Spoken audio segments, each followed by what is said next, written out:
what you want, when you want it, where you want it. This is The Mesh. This podcast is sponsored by Jackson Creative, a custom communication agency located in downtown Hickory, specializing in online content creation. To learn more, visit thejacksoncreative.com. Jackson Creative, we tell your story. We'll try not to too much talk over each other, but again, we are girls and we are agree to disagree. Okay, moving on. Well, the makeup bottle. It's like a cracked out T-bird, some grease. Yeah, She's got that black hair. Hello.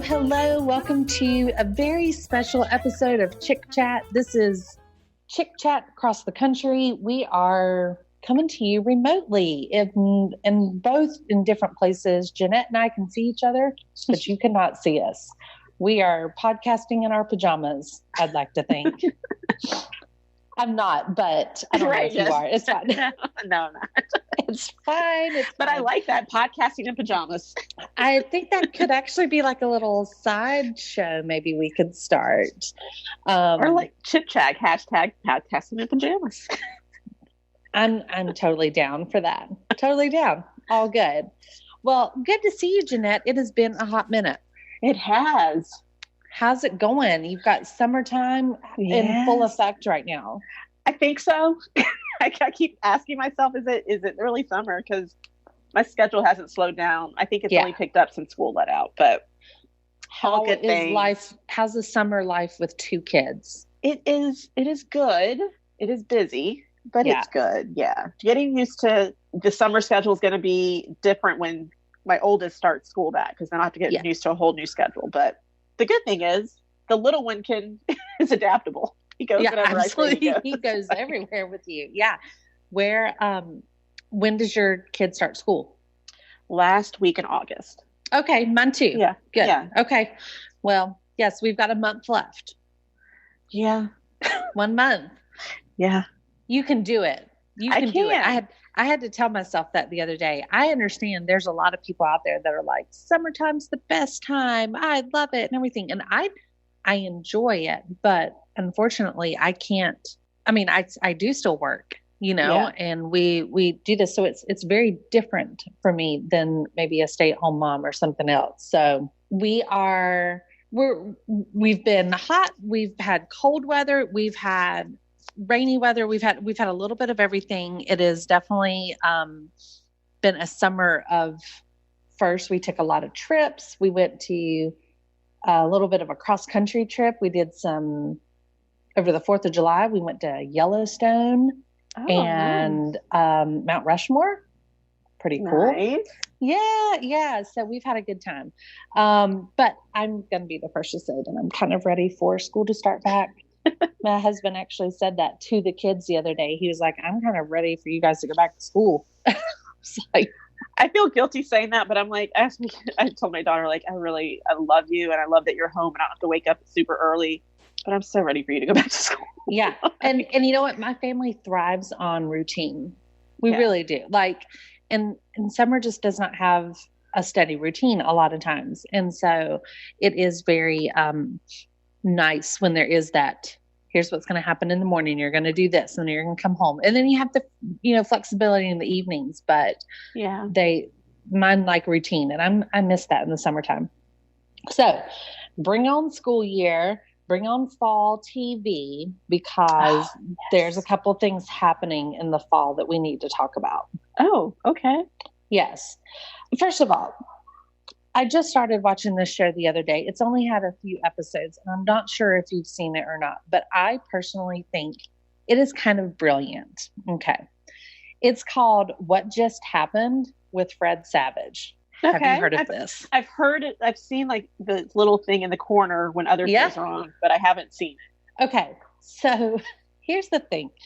So, I listen to Dax Shepard's podcast, Armchair Expert, a lot, right? Yes. So Fred Savage was on it recently, and I'd also seen Fred Savage on a couple other late night talk shows or the previews saying Fred Savage is going to be the guest this week. And I'm like, why is Fred Savage so popular right now? But it was because he was obviously on tour. As we all know, Fred Savage was on the Wonder Years. And so he was a famous child actor. He's been on plenty of shows since then. He actually is into directing a lot now. But he has a new show that's on Fox, and it's called What Just Happened with Fred Savage. Now, I want you to follow me here. This show is a mockumentary, maybe a mock-up. I don't know how you would describe it, but it's Fred Savage, but he's pretending to be a host on a late night talk show. Imagine Watch What Happens Live with Andy Cohen. Okay. Or even maybe a Jimmy Fallon or James Corden. But it's based on, the show is a late night talk show that talks about a TV show and what just happened on it. And it's a fake TV show. It's not a real TV show in real life. Okay. It's so hard to describe now that I'm saying it out loud. It actually sounds ridiculous now that I'm talking about it, but it's really funny. Okay. So Fred Savage plays himself as the host of a late night TV show that the whole purpose is it comes on right after this fictional show comes on. But in the television show, it's not fake. The TV show is called The Flair. Obviously, that's not a real show, but in this program, it is a real show. So it's so weird to talk about. Everybody, you're not selling it great yet. But I know, I can't do it. I don't understand how to say it now. I was watching it and I was like, man, this is brilliant. This is unbelievable how they pull this off. But now that I'm trying to describe it, I can't. So imagine that it is a late night talk show that is about, so kind of like Talking Dead after Walking Dead. It's exactly like Talking Dead. Okay, so Talking Dead following up Walking Dead. Right now, Talking Dead talks about the show that just happened, right? That just happened, yes. Yes. And they'll have guests on or special appearances, right? Yes. So that's what this is. But this is on television as a fake show. Okay. So the show that he's talking about is not a real show. Right. Which makes this like a sitcom. Okay. And they have guests that come on. And so, for example, in episode 1, Rob Lowe is a guest on the couch next to Fred Savage. Okay. And Fred welcomes him out on stage, and Rob comes out and he's greeting the audience and waving and high-fiving and stuff. And then he sits down and they spend the entire interview talking about this TV show that Rob is a super fan of. Okay. And so these people have this, they basically are given the plot of this fake TV show called The Flair. And then he brings these people on and they talk about it. And so what I don't know is, and the whole thing's fake. Like I said, this is not aired as a television show. So at the very beginning, the first episode, you watch the last 3 minutes of The Flair. Okay. And then it cuts to the show. It's so bizarre. And Fred, you can tell he's dealing with some I'm an older actor now and I'm not as cute and bubbly as I used to be with everybody. And he's having to keep up with the young ones. So, for example, in the show, The Flair is based off of a 4-book series. And that was written back in the day. And he read all these books whenever he was on the Wonder Years. And he read them. They comforted him. It was his favorite story to dream away that he was taking part of. But his co-host on the show is this young millennial girl, and she's like, oh no, I didn't read any of the books. I'm just watching the movies, and he's like, oh, but don't you think that you would really love to watch or read the books and get the true backstory? Do you really need to have the background? She's like, I don't need it, and it's very much that storyline now. People aren't reading the books anymore. They just wait for the big movie. And so he's trying to keep up with that idea. And he's just real awkward on the show and stuff. He's himself, but it's one of these weird concepts of a series that you're like, how did somebody come up with this? And he's the director, he's the producer, and he's starring in it. So it's a lot of Fred Savage, but it's a show I'll have to check it out. Check out. I'll check it out. It's on Fox, and it comes on Sunday nights. Okay. And it's only had like 3 or 4 episodes, I think. But it's really interesting because you almost find yourself thinking like, oh my gosh, like I totally watched this show at some point. And you're like, no, the flare's not real. Like this is not real. And I'm like, but I feel like I've seen it because he's talking about things. They have the cast from that show on, which are real actors in real life. And they go by their real names and all. It's really bizarre.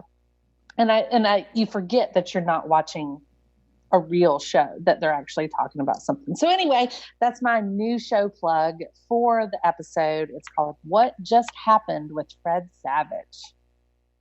I'm going to check out the first episode and see what's going on. But I do enjoy him on. Yeah, I'm going to give it a try. I do enjoy him, and I cry laughing at Friends from College. Love it. I love it. I mean, I have like for real like outbursts of laughter at the show. Absolutely. The entire show's funny. I've actually watched season 1 like twice. Seasons are so short. It's disappointing. Yeah. Like just when it's getting good, they're like, okay, we're done. Like, what? You got to wait another 9 months now. Right. It's so good. And that's honestly why I kind of was like, I'm going to give something he's doing a shot, because it just seems like, why not? You know, I gotta go watch those again because those are hilarious. They are. They're all on Netflix. Anybody can go watch them. Friends from College. It's got a lot of stars in it, a lot of people playing it, but they all can come on there because, like you said, it's very short seasons, and so they can do it. It's fine. So anyway, so I've watched that. Let's see. You know what's coming in the fall again now is the 90210 reboot. August soon. How do you in like another week and a half? Yeah. How do you feel about this? I'm excited. Yeah. Yeah. Now, this is what brought me into this, is because you know how it's going to be. It's not going to be the same people being these characters. It's going to be Jason Priestley. Wow. Knowing that he's played Brandon Walsh, and they're all trying to get a reboot back up and going, and they come together as the characters who played these characters. Oh, well, then I don't know how I feel about it. That's what I understand. That's what I was told, and that's what I read, is that it's definitely not just like, oh, hey, now we're all like adults and living, you know, normal lives. It's like them saying, okay, we've got to get a reboot together, and so, hey, Jason, call up Jenny and get her in the group or whatever. And then let's all figure out how to be Brenda and Kelly and Steve, all of them again. Like what Fred Savage is doing. I don't know. Actors being fake actors. I guess I'll watch it the first. Well, there's only 6 episodes. It's like Friends from College. Yes, there's only 6. So it's not like we're going to get a big old storyline anyway. Okay. So I mean, I wish they would do it like Will and Grace did it, where they came back as Will and Grace. And it's just straight up normal. And Just Jack. Now, Will and Grace is done after this upcoming season.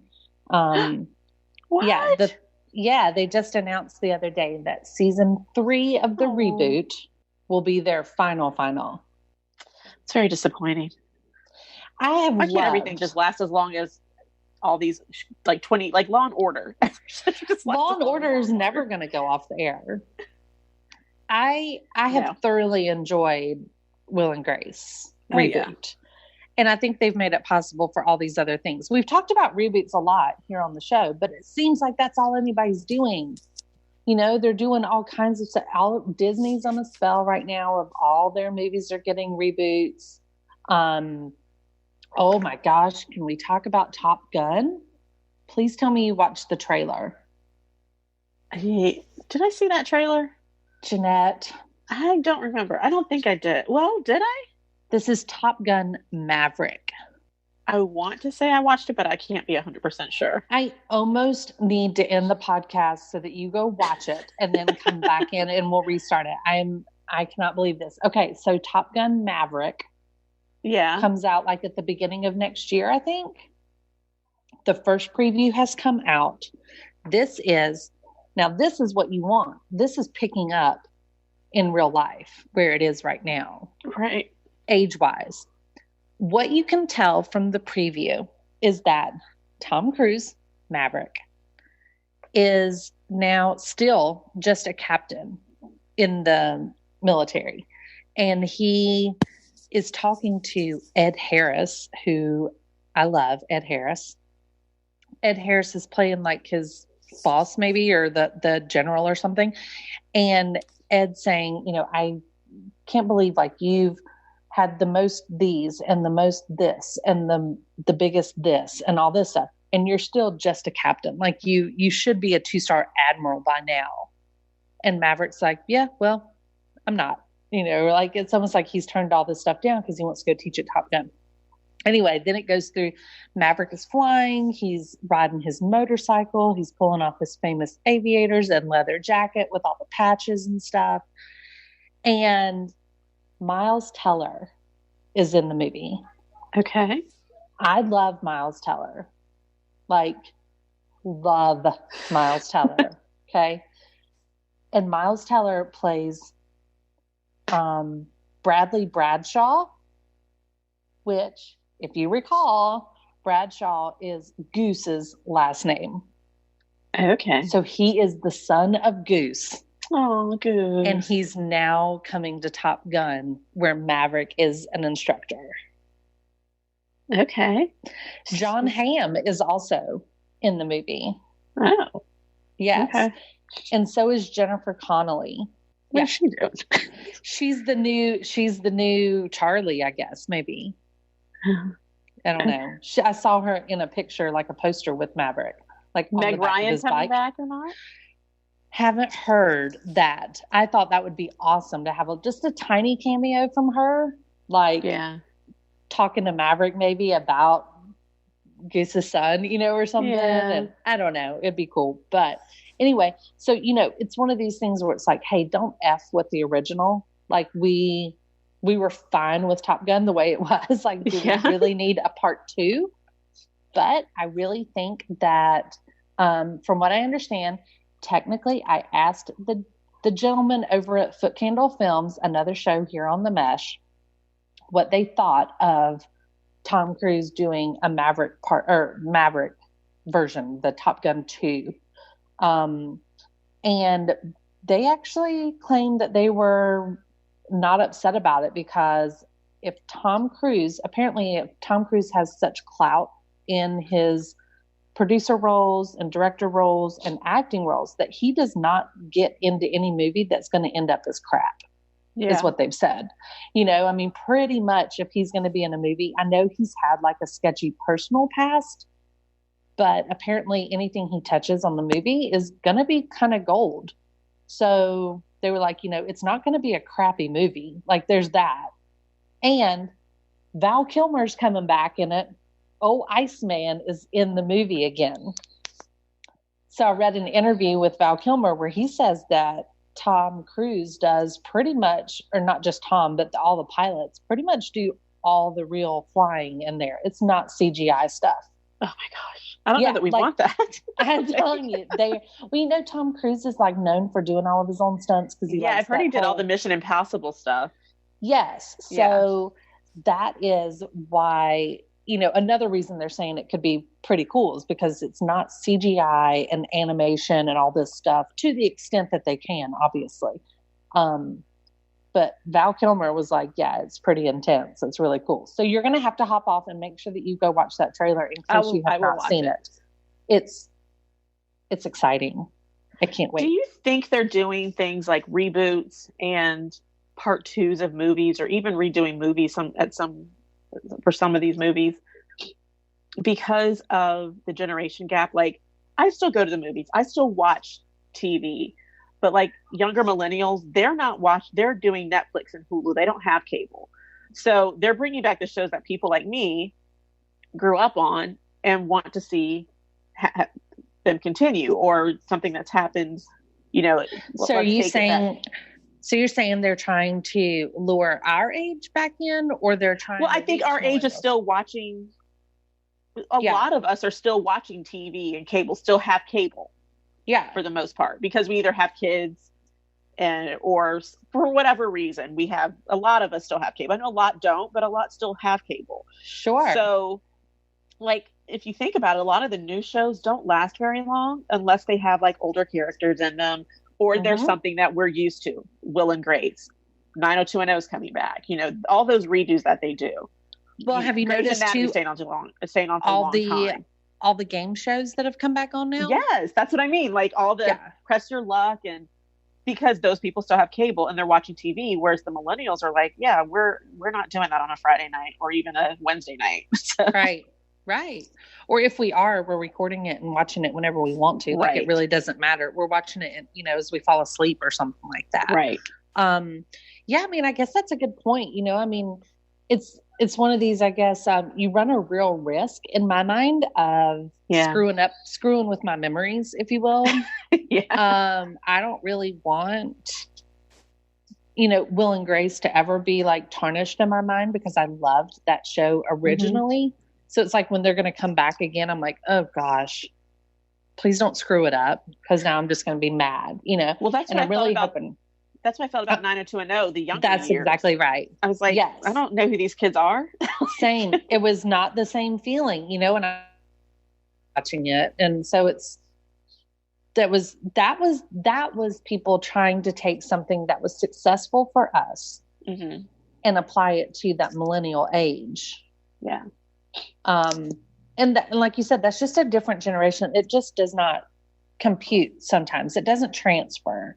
Yeah. So I don't know that something like this 90210 reboot that's happening in a couple of weeks, I don't think that's going to have any appeal for anybody that's not in our age range. Right. You probably don't know who these people are. It's Archie's dad. Archie's dad and his friends. That's right. Rest in peace. Don't bring him up. Oh my gosh. Oh. You know what's crazy? And I don't know if your daughters like watch these shows, but Cameron Boyce from Descendants, and she's on Disney.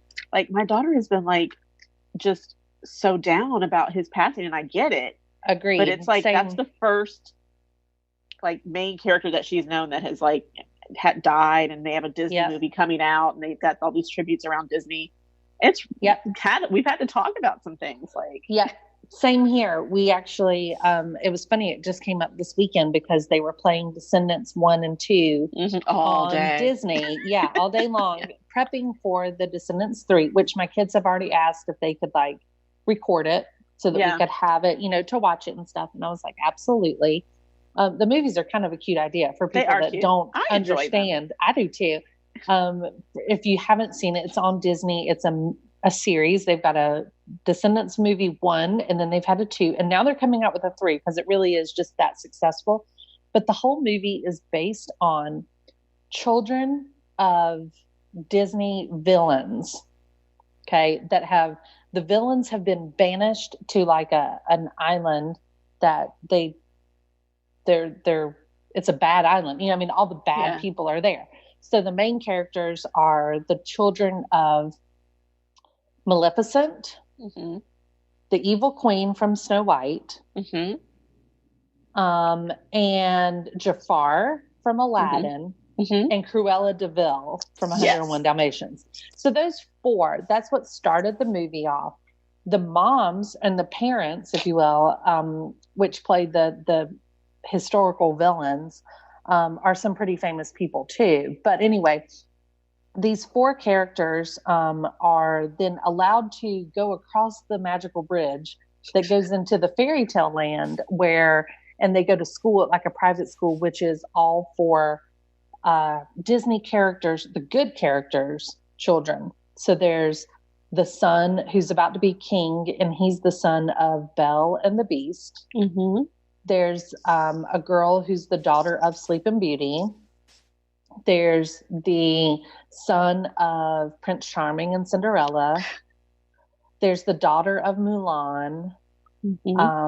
There is the son of Dobie, one of the seven dwarves. He's my favorite. I love Doug. Yeah. The fairy godmother and her daughter are there. Fairy godmother is the like headmistress, basically. Yeah. I love it. So yeah, it's just, and there's, the evil kids are supposed to be evil, but of course they want to be good when they realize what these other kids are like and blah, blah, blah. But it's a lot of singing and dancing and stuff. But the background's just pretty neat concept. Well, Cameron Boyce, who was a Disney star, you know how Disney recycles their characters. They put these kids in lots of different things, movies, TV shows. He's best known for probably the TV show Jessie. And a few weeks ago, actually, he passed away in his sleep after a seizure, and an incident that they haven't really said much more about. They said it was an ongoing health issue. He's 20 years old. He's playing these characters, and he's set to be in The Descendants 3, which is already filmed and done, and they were doing promotions for and everything, and they had to put everything to a halt because he passed away, and they actually delayed the opening night or whatever it was. And so it's coming up next week, I guess, maybe this Friday. It'll be coming out. So it is, that was something my kids loved, Jessie.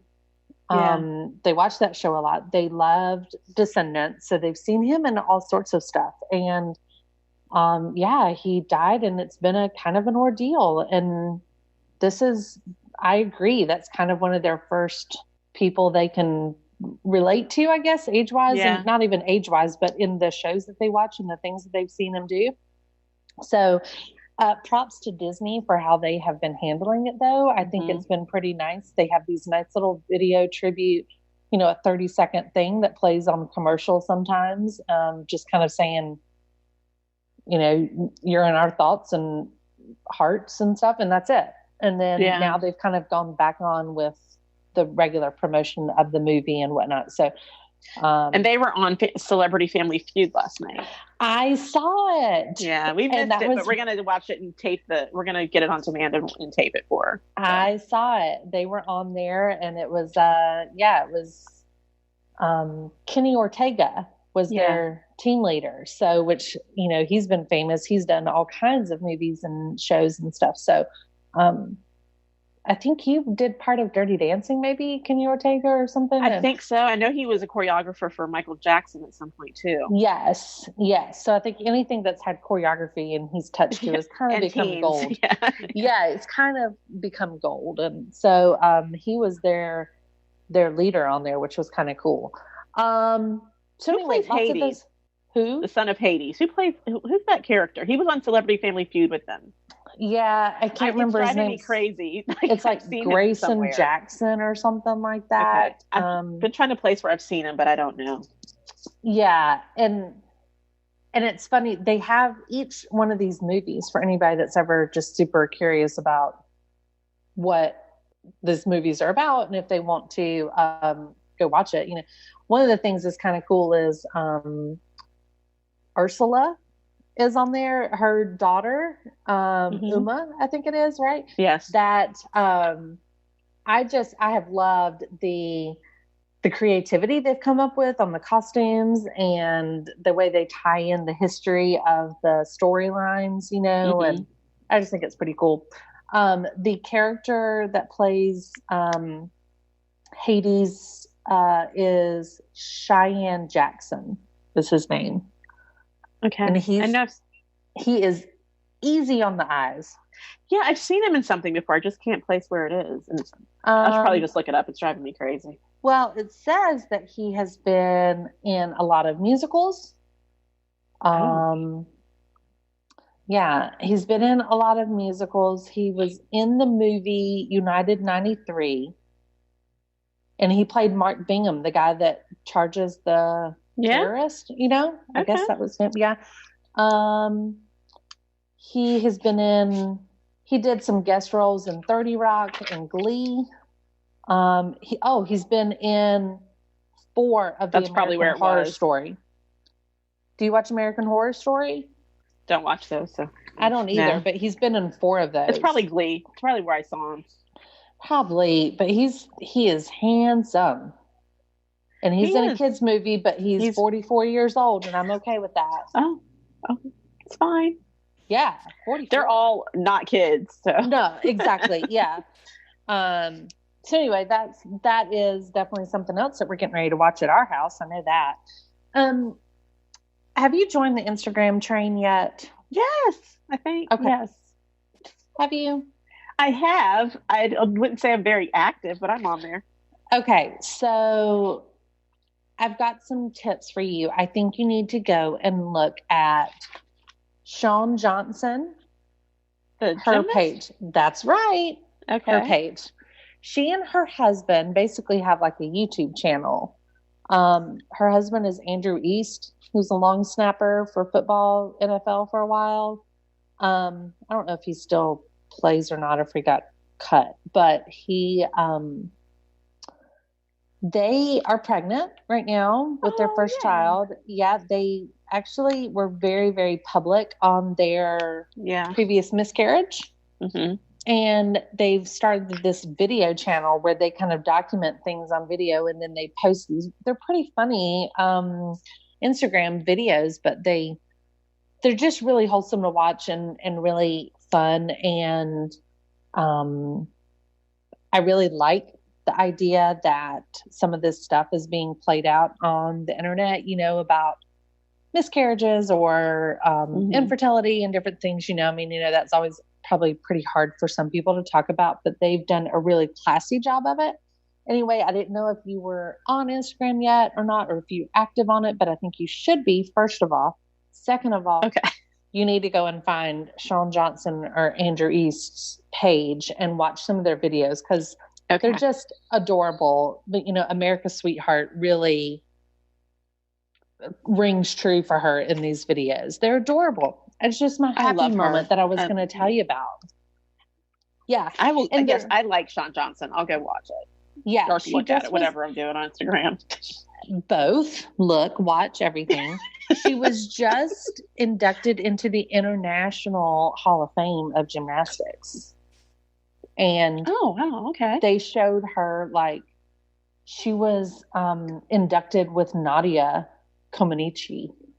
And those two were inducted together. Yeah. That's big time. So they have like a video of them practicing together, like just doing some warm-up stuff, and how funny it was that they were like, oh, we are a little rusty, or whatever. And it was just really cool to see. And then to hear her talk about baby stuff, and to see them, like, she's so tiny and he's real tall, and she's always just wearing big baggy sweatshirts and hair up in a ponytail and everything. She's very real. I like it. So definitely go check that out. That's my recommendation for Instagram following. Okay. Good. Need to get on that. Hello, this is Chris from the Foot Candle Film Podcast. Are you interested in promoting your business to an online audience? Your ad could be right here.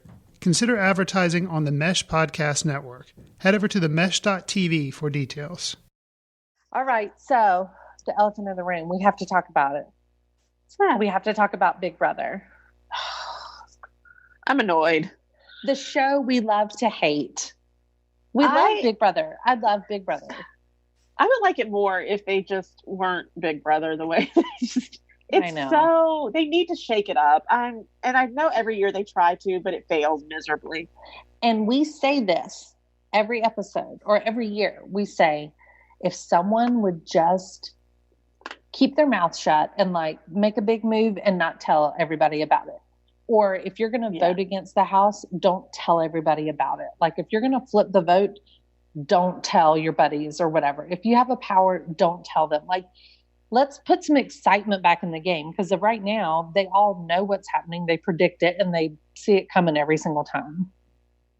I think it's annoying because as Big Brother, Big Brother's supposed to have a say over everything you do and watching everything you do. What I would love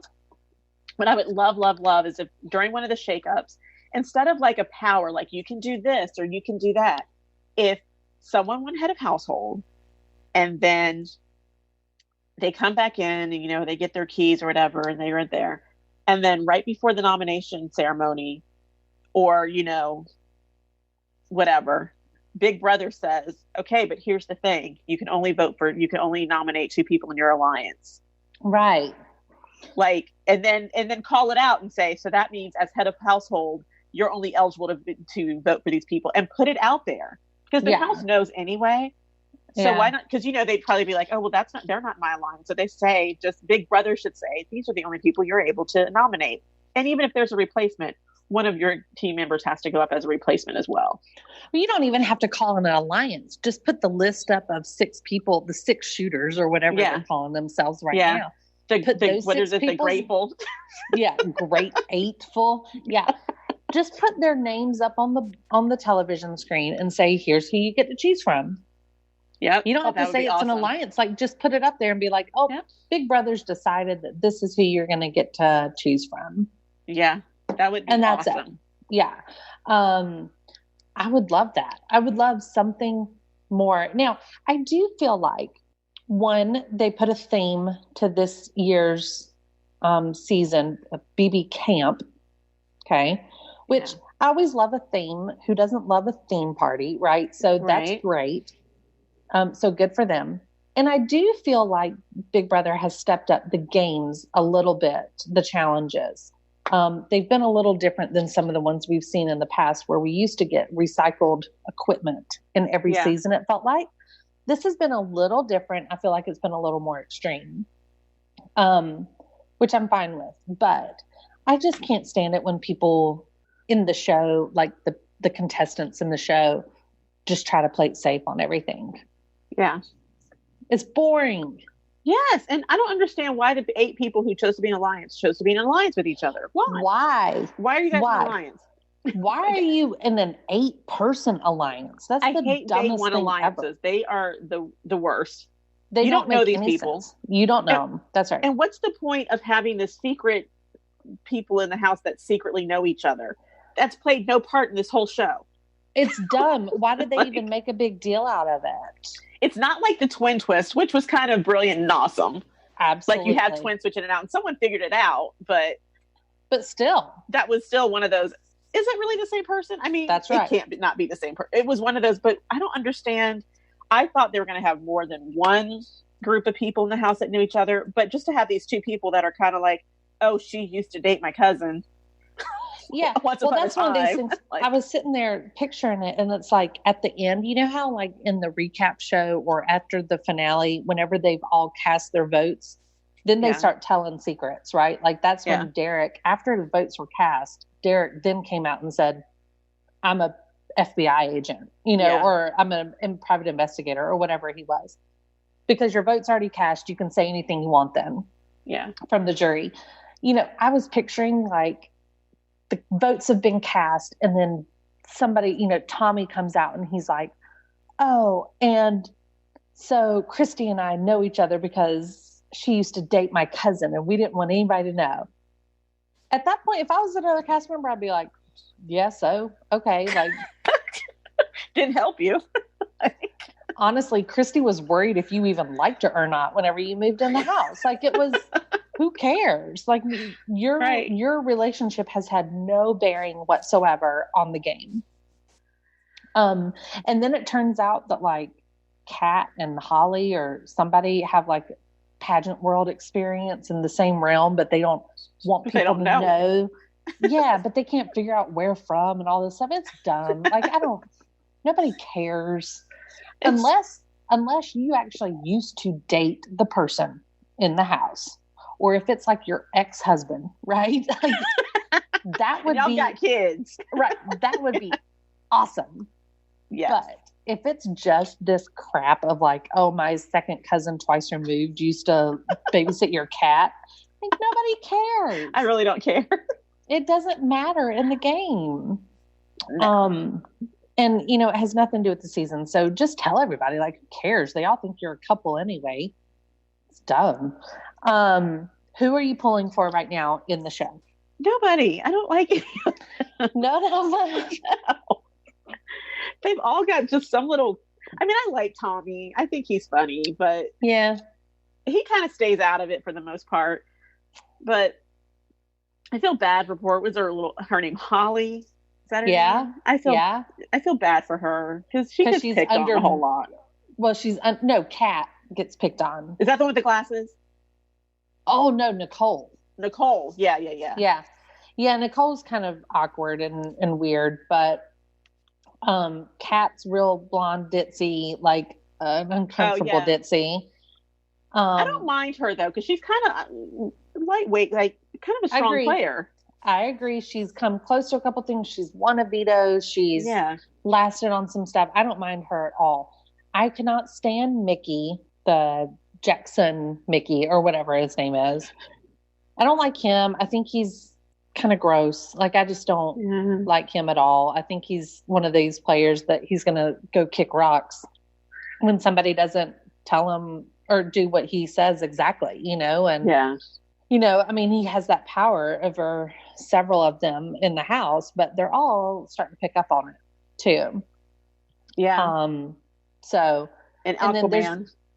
Aquaman's in there. Yeah. Jason Momoa's twin brother, whatever his name is. And he's kind of been in the news because he made a comment. Did you hear about the comment he made that's put him in the news? No. So they're saying it was a racist comment. Oh. And I want to actually quote it. So let me find what it says exactly. But I can tell you I don't know. I'm going to read it so that you actually can tell if you think it's being racist or not. Let me quote it for you. I'm pulling it up. You know, our awkward silences here on there is always because I am pulling up something on the computer.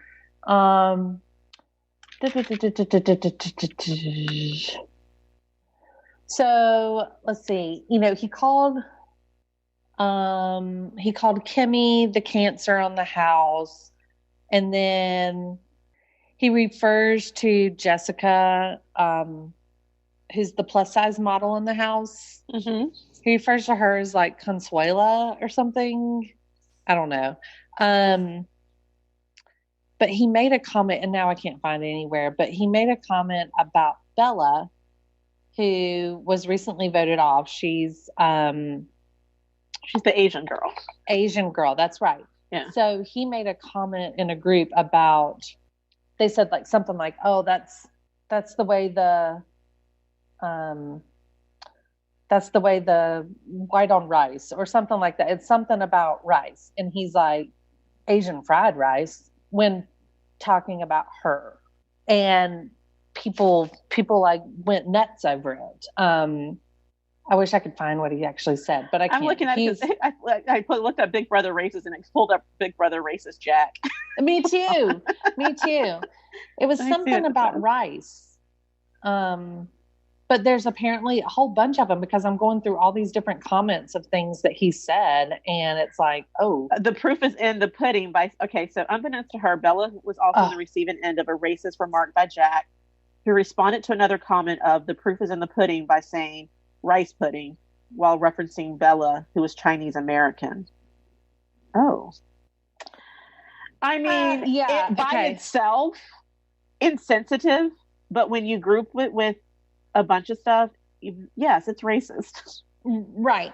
And I mean, let's be honest though, is rice pudding Asian food? No, it's not. But he wasn't he probably doesn't even know there is a thing called rice pudding. That's, I guess, what I'm kind of getting at is like, wait, it doesn't even make sense. If it doesn't.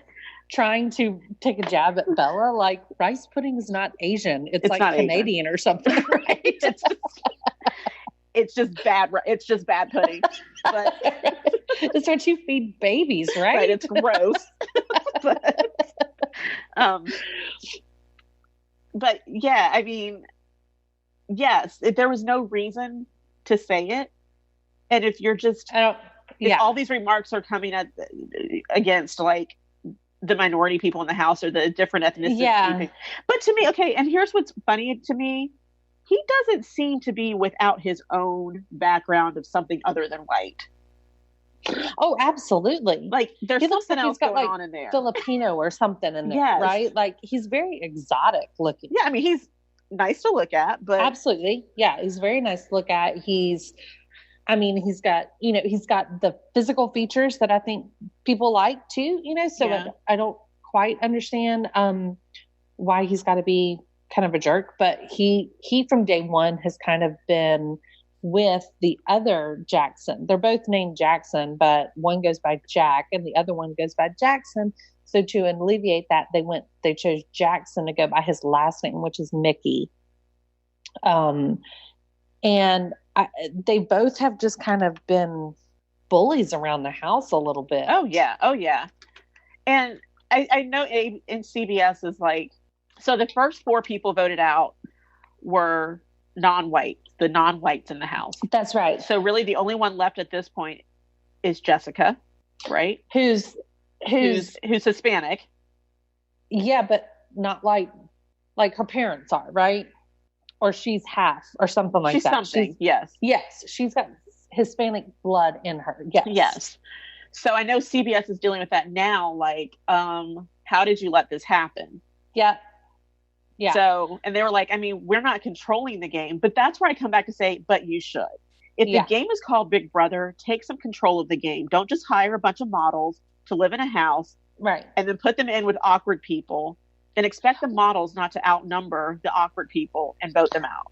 Well, that's the whole concept of a Big Brother, right? Big Brother concept is like it's someone that is controlling and managing and puppeting your life, right? Yes. While watching your every move. Like Therefore, when you think you're in control. That's right. See, that's why I would like if there were like Big Brother. I don't know, but it seems like they have this whole concept planned out for the whole season. These are the games we're going to do at these points in time. Yeah. Here's how here's how the voting's going to go. Yeah. And then there's nothing in the middle of the season to kind of say, whoa, we're kind of go up the deep end. This isn't where we want this show to head. We've got to change course and change it up and make it a little more exciting because it gets boring. Like I would almost rather there after every week, there should be someone saying, new concept. What game can we play this week? Because it seems like these people are really controlling the house and we need to shake it up a bit. Yeah. Yeah. What can we do? I mean, and I feel like they tried to do that in the past sometimes with certain things like America's voting on things and stuff like that, which is great. I think they should do more of that. That's one way at least to keep some things ever changing. I just don't feel like they do it enough. No, they don't. Absolutely. Yeah. I wonder if after this year, if they'll change that because of what is happening this year. Like even calling Katie the cancer in the house, she was in the house 2 whole days. Yeah. She's getting to know people just like the rest of you because you got tired of hearing her talk.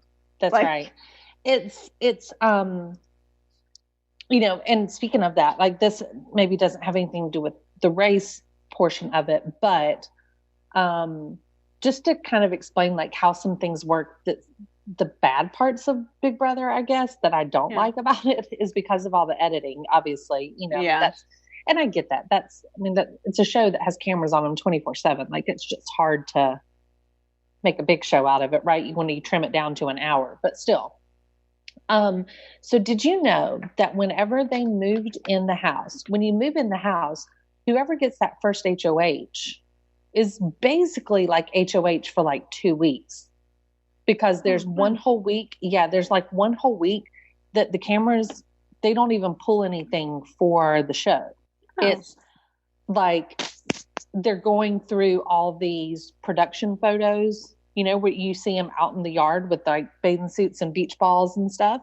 Mm-hmm. And doing all their show prep for the rest of the season where they have to maybe take photos of them for the cartoon things or for the comic book challenge or the if they have life-size posters of them during a veto challenge. Like those things all take place during that first week. Okay. When they're in the house. And so really whoever's there at the first kind of has this extra long thing, and anything that really happens personally in the house does not get aired because they've got production people coming in and out and stuff. So the first week, Mickey slept with Kat. What? Yeah. And so then that's why, and then now he's with Holly. Okay. And he even tiptoes around it, and you'll hear, like on last night's episode, what's her name? Christy even said it. Christy said something like, I hate how Mickey teeters back and forth between Holly and Kat. And Kat is frustrated now because she's like, she'll say things like, I don't like Mickey and how he treats people and how he reacts to women. And she'll allude to this other stuff. And they kind of blow it off because she was like, whatever. But there's been clips that people have pulled from the live feeds where people are talking and saying things like, well, it is what it is the first time, like they slept together that first week and nobody ever saw it because that's when you can get away with anything that first week.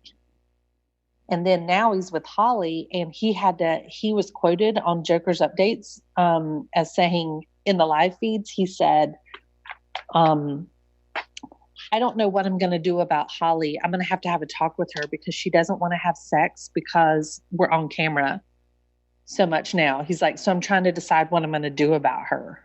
And I'm like, what? Screw you. Yeah. Like he's puppeting it, he's playing her and all. He's in there for some summer loving and he is kind of manipulative and kind of raunchy towards women and whatever. I'm not a Mickey fan. No, I haven't been since day one. Absolutely. There's just something in this game that never leans towards the people that are like him. Mm-mm. So, yeah, that's my my Big Brother bandwagon right now. I'm kind of like, ugh, I'm disgusted with some of these people.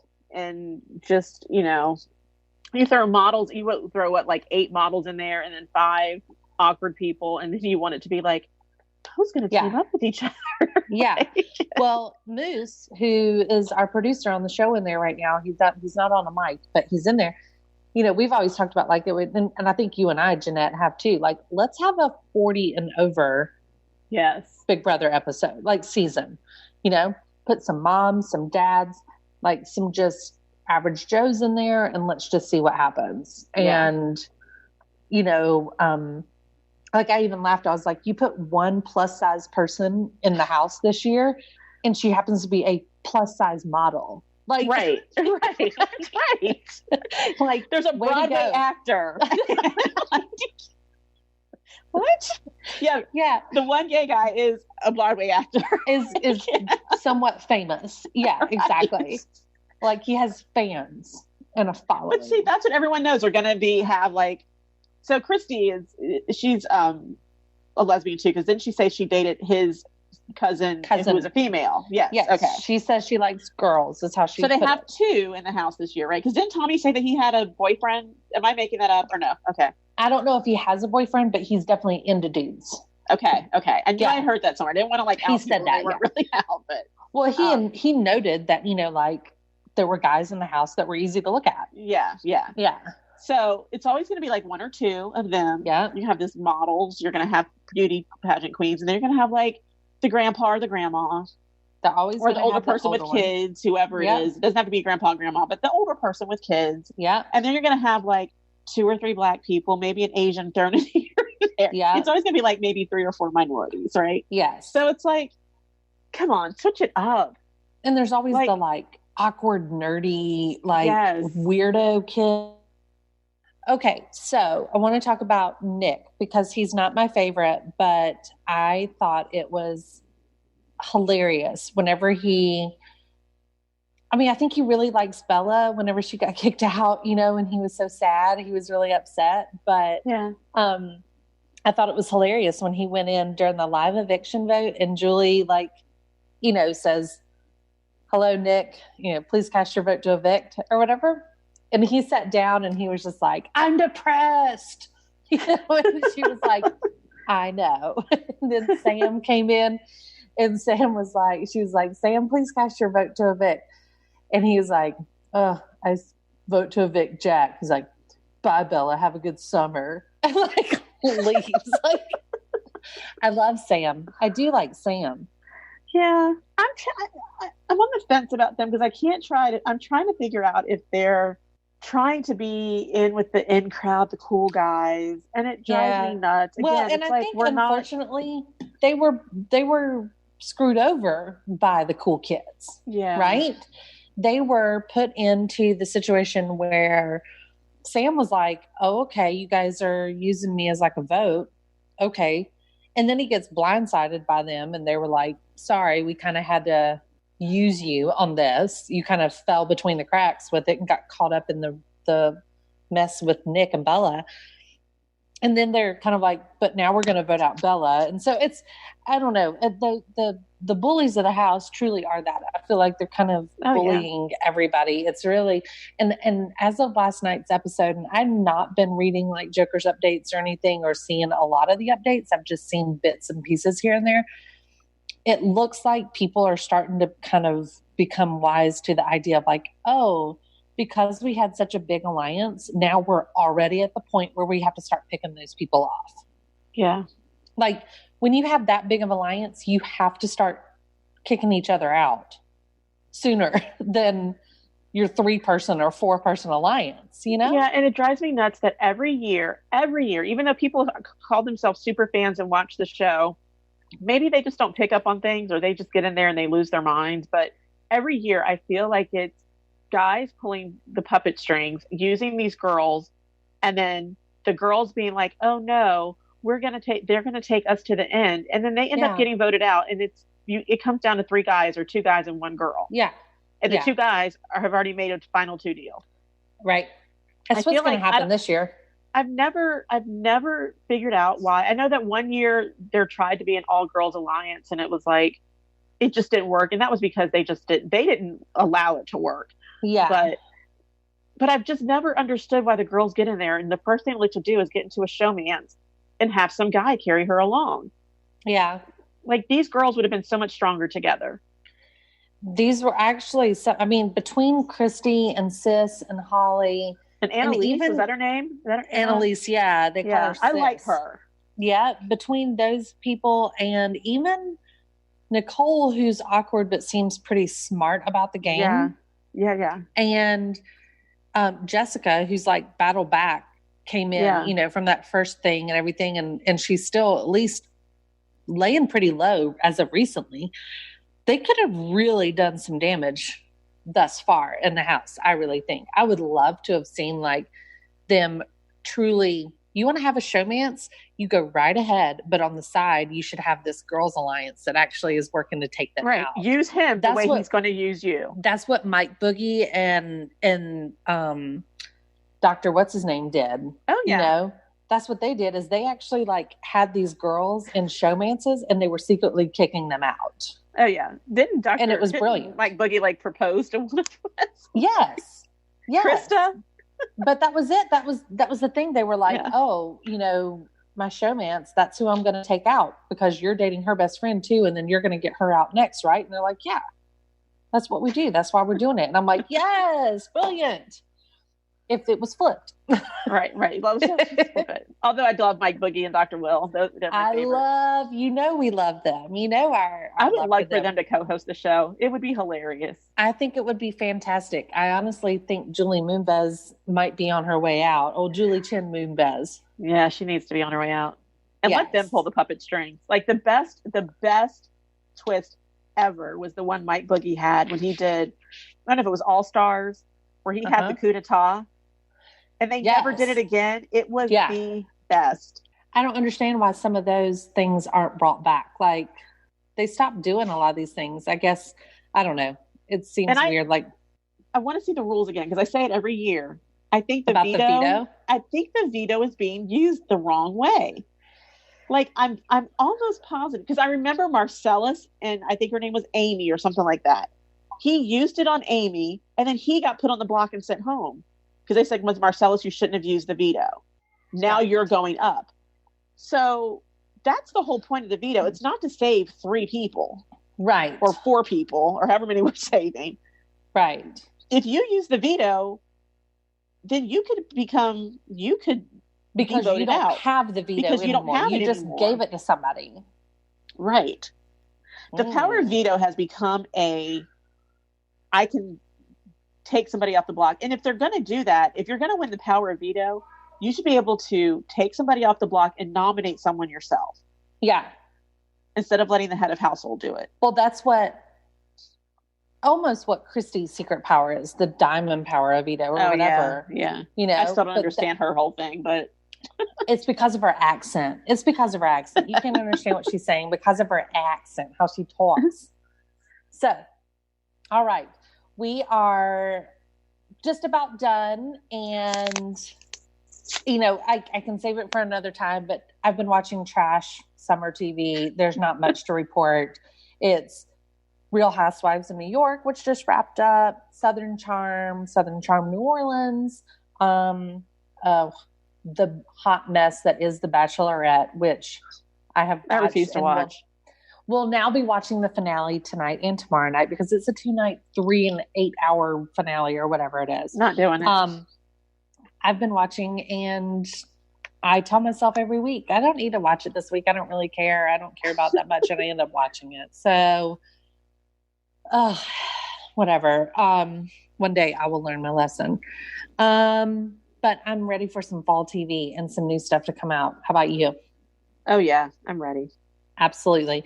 All right. So this worked out well doing it remotely. We can do this in any time now. So we're going to get off the air here. We are going to schedule another date. We're going to be back for ChickChat to really dive into some other topics. We're always open to suggestions. If you guys have any, you can email us at info@themesh.tv. I do want you to go to themesh.tv and check out any other shows that you might like. I mentioned Foot Candle Films is on there. We've got all kinds of things, topics for everybody. So please go check out The Mesh and subscribe and listen and review your favorite shows. Okay, so until next time, Janette, tell everybody goodbye. Bye, everybody. Bye-bye. We'll catch you guys on the flip side.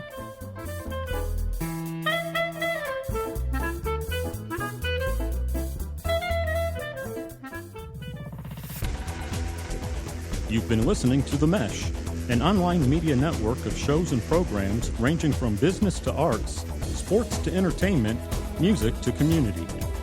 All programs are available on the website as well as through iTunes and YouTube. Check us out online at themesh.tv. Discover other network shows and give us feedback on what you just heard.